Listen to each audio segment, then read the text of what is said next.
Então nós temos que invocar o nome do Eterno. Aonde você esteja, meu irmão, na rua, em casa, no trabalho, você deve estar invocando o nome do Eterno. Quando você está invocando o Eterno, você está chamando o Eterno para perto de você.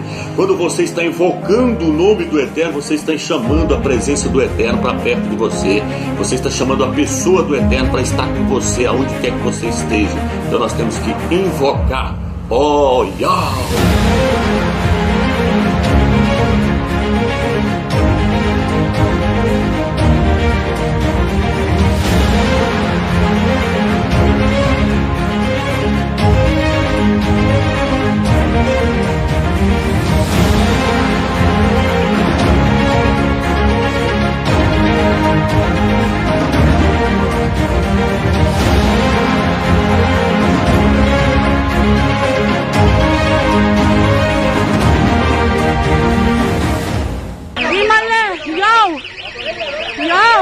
יואו, תסתכלו אהרון, אימא'לה, וואי זה נפל ממש פה, ליד העסק שלי, תביאו לו מים, כן, תביאו לו מים, יוחי התיק שלי, רוצי מהר יוחי,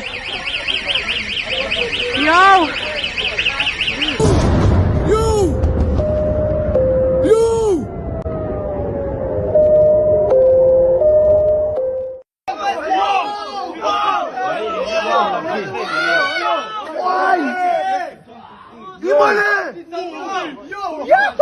נודר, מה זה? איזה יופי.